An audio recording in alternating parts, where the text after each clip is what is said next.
Today we're looking at what helps lower back pain heal faster.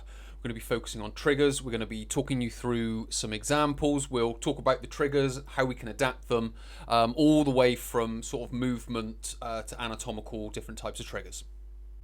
If you are struggling with your lower back pain, you want to understand what is triggering your lower back pain, then please do click the link below.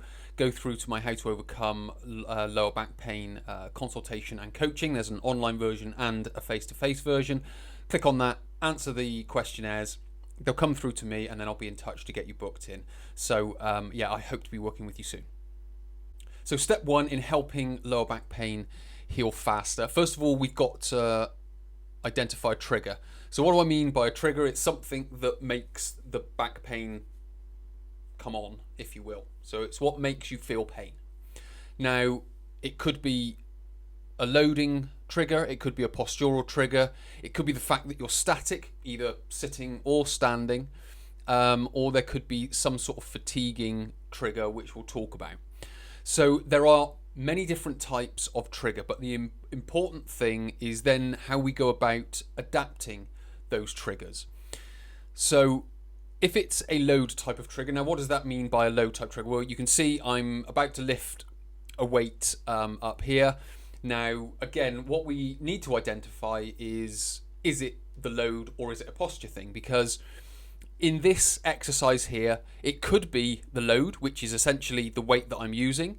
It could be the posture of my back. It's not really going to be the static because it is a movement type of exercise. Or is it fatigue through the muscles, and then because they're fatiguing, they're sort of clamping up?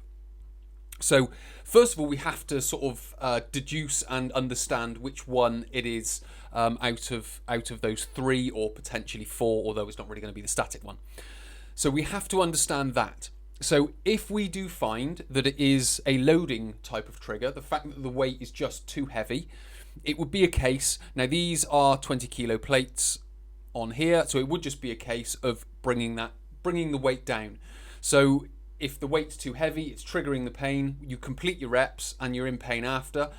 Just by reducing the weight, it could make the back pain be alleviated. So we're adapting, so you're still able to move, because again, we don't want to be bedridden. We don't want to stop exercising because that can decondition the muscles. So we do want to keep them active. We just don't want to be overly activating them or fatiguing them in a way that the pain comes on. So reducing load is a nice way of adapting a potential trigger if the trigger is load. If we look at then posture, we then might need to improve the posture. So with regards to this, what we want is this sort of natural curve going through the lumbar spine.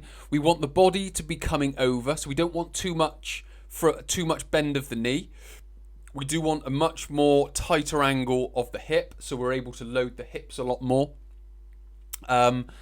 Also, you can see here the bar is just behind the line of my shoulders. So with regards to the posture or the technique that I'm using, what we are able to do is understand whether that's a trigger, because if we find out that the back is rounding ever so slightly and we go into this more neutral position and that reduces the pain, then we can keep the weight the same. It's just a case of managing and changing the posture.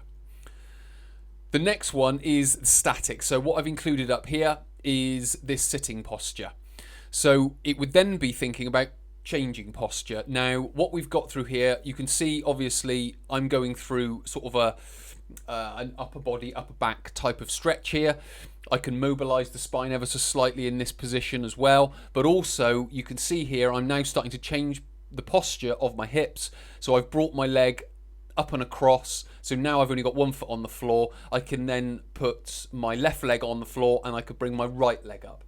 So there's all these different ways of changing posture, so I'm able to sort of spread the load around rather than just keep focusing on the same tissues, because if we stay in the same position while we sit down, it will load certain tissues continually. That will cause a problem, and then that will enhance the pain. So if we can spread that around, then it's going to be that much more effective. And then we've got the fatigue at the bottom, which is essentially saying keep moving, which alludes to these two a little bit more. So you can see now, obviously I'm changing posture and moving in this one, but what I'm actually doing now is I'm still sat down, potentially at my desk, and I'm still taking my body through some degree of movement. It's only a small amount of movement, but again, that can spread the load around, which can help reduce the pain. Once we're reducing the pain, that's going to allow us to then heal a little bit faster. We've then got some sort of anatomical trigger, which could be muscle tension or a spasm. Now, this is where the previous 4 triggers have accumulated, and then that's causing muscle tension and then potentially muscles to go into spasm. And we would mainly be talking about these muscles of what is effectively sort of the middle to lower back, but most people would describe them as their lower back muscles because that's where the pain is. So what we would need to be able to do is a way of remedying that is essentially going through some sort of massage, some sort of foam roll, and eventually some degree of stretching. What you would then do is then still keep movement happening, so you're then able to keep spreading the load, but we've got to get the tension out of the muscles first. And by removing the tension out of the muscles is going to minimize the spasming element of it. And then when we put the movement back in, we just keep giving that sort of movement therapy to the muscles.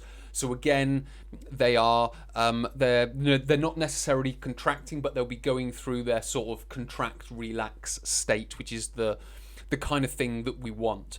So where this is an anatomical trigger, this could just be an accumulation of the other triggers that build up, which then maintains muscle tension, and then it acts a bit more like a spasm where the muscles go under tension and create pain that way. So we have to understand that there are many different triggers.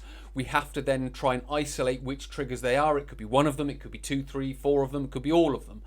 What we then have to do is then act accordingly. We have to reduce weight, we have to change posture, we have to manage reps, we have to manage fatigue, we have to move around if we're static, using stretching, using different positions in our seat and things like that. And then finally, if it's an anatomical type of trigger where there is just muscle tension in the system, we have to get that muscle tension out using massage, foam rolling, stretching, and then eventually would be movement. So that is my way of educating you in how you can help your lower back pain heal faster by, first of all, identifying triggers, then adapting them, and then in some respects putting a new therapy in its place, or a new anatomical structure in its place with regards to the muscles not being so tense. If you've enjoyed this content, then please do hit the like button. If you've learned something new, hit the super like button. And if you want to watch more of these videos, you can hit the subscribe button. And then finally, if you've got a question or want to leave a comment, please do leave that down below in the comment section, and I'll get round to answering it as quickly as possible.